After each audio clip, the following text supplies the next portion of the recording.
海外のですね、実習生等々海外の人材、こういった方々をですね、これから日本に入れるということにつきましてですね、前向きにご検討いただけないか。結論から申し上げますと、検討はもうしてございます。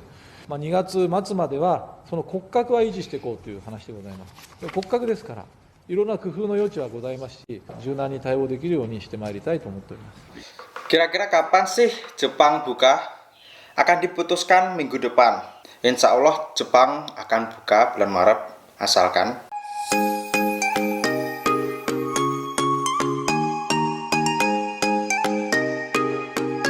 Konnichiwa minasan, selamat datang lagi di channel Edipeni, channelnya Kensusei dan X Magang.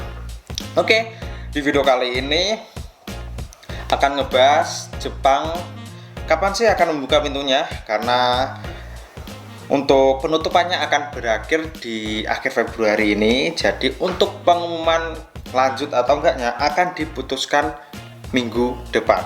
Tepatnya minggu depan nanti akan diputuskan lanjut atau enggaknya, dan nasib calon pemagang, calon pekerja Toku Tegino dan mahasiswa akan ditentukan minggu depan ini setelah selesai rapat koordinasi antara pihak-pihak tertentu dan pihak-pihak yang berkompetensi di Jepang. Kemarin tepatnya di hari Jumat sempat beredar video tentang rapat yang menanyakan soal kapan sih dibuka untuk pemagang dan jisuse. Di video tersebut menyinggung kapan sih akan segera dibuka untuk peserta magang, jisuse dan mahasiswa. Di video tersebut dibahas dan untuk jawabannya akan dijawab kapan lanjut atau bukanya di minggu depan. Nah, di video kali ini aku akan mengutarakan pendapat atau opiniku atau prediksiku, kira-kira bakalan diperpanjang penutupannya atau dibuka. Menurut pendapatku sendiri, kemungkinan nanti akan masih diperpanjang soal penutupannya, karena melihat kondisinya yang masih seperti ini ya. Kalau menurut fakta di lapangan, kasus harian Jepang kemarin tembus 96.000 kasus, dan di Indonesia 32.000 kasus per harinya. Ini adalah rekor tertinggi. Jadi menurut fakta atau kondisinya saat ini ya, mau nggak mau otomatis akan diperpanjang lagi. Tapi itu menurut pendapatku sendiri ya. Jadi pendapatku ini bisa diterima ataupun enggak ya, terserah kalian. Tapi pendapatku ini menurut fakta dan kondisi saat ini.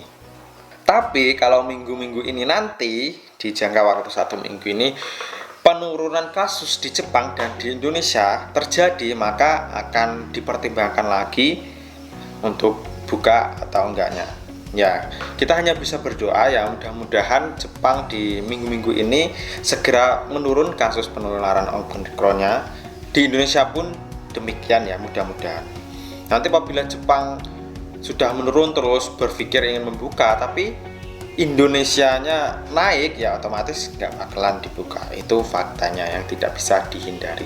Memang Jepang itu sangat kekurangan pekerja dan sangat membutuhkan mahasiswa yang untuk masuk di sana, dan pengunjung terutama di sektor bidang pemagangan dan pekerja. Sebetulnya Jepang itu sangat membutuhkan pekerja, tapi kebijakan dari pemerintah Jepang untuk menutup itu untuk mengurangi penularan kasus Omikron. Tapi ternyata faktanya malah lokal sendiri mengalami kenaikan sampai tembus 96.000, hampir 100.000. Ini adalah fakta bahwa pemerintah Jepang memang tidak bisa mengatasi penularan Omikron di lokal negaranya sendiri. Nah, semoga aja dengan kondisi yang seperti ini, terus pemerintah Jepang berpikir toh ditutup ya, Omikronnya tetap menyebar di lokal Jepang sendiri, ya percuma ditutup. Jadi mudah-mudahan pemerintah Jepang nanti akan berpikir untuk membuka kembali pintunya untuk warga negara asing yang ingin ke Jepang, karena toh ditutup, kalau ditutup atau enggak ya sama saja ya kondisinya seperti itu. Kita hanya bisa berdoa ya, mudah-mudahan aja pemerintah Jepang segera membuka pintunya agar kita CPMI atau calon pemagang, baik visa Toku Tegino, visa Gakko, dan visa-visa lainnya bisa masuk ke Jepang. Karena Jepang sendiri kondisinya saat ini mengalami penurunan warga negara asing masuk ke Jepang sampai 40%. Bayangkan. Karena di tahun 2021 kemarin itu ditutup dan dibuka cuma 1 bulan, 2 bulan.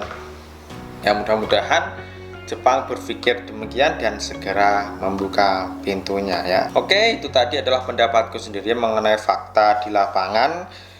Kemungkinan nanti ya Jepang masih melanjutkan penutupannya, itu menurut fakta kasus ya kemarin-kemarin. Tapi nanti akan dibuka apabila di minggu depan ini ada penurunan kasus di Jepang. Dan pemerintah Jepang losdol, istilahnya losdol, nggak berpikir soal penurunan kasus, karena Jepang itu pun pengelolaan kasusnya masih di lokalan masih tinggi, jadi mereka berpikir untuk membuka dan membutuhkan pekerja dan mahasiswa yang ingin masuk ke Jepang ya. Oke, untuk video kali ini cukup sampai di sini. Menyikapi perihal berita kemarin, teman-teman bisa menyikapi sendiri, jadi bisa ini menjadi kabar gembira atau menjadi kabar buruk, kalian bisa menerimanya dengan baik dan legowo. Kita berdoa aja bareng-bareng, mudah-mudahan Jepang segera buka. Oke, itu adalah komentarku seputaran berita yang lagi heboh kemarin soal pengumuman Jepang buka. Ya menurut prediksi masih diperpanjang, tapi kita tidak tahu, namanya juga masih prediksi, jadi siapa tahu ada mukjizat dan pemerintah Jepang terbuka hatinya, terketuk pintunya untuk membuka bordernya dan kita bisa berangkat ke sana. Oke, untuk video kali ini cukup sampai di sini. Thank you teman-teman yang udah nonton sampai selesai. Mite korete arigatou gozaimashita. Apabila ada salah kata dimohon dimaafkan. Mite korete arigatou gozaimashita. Jamatane. See you the next video.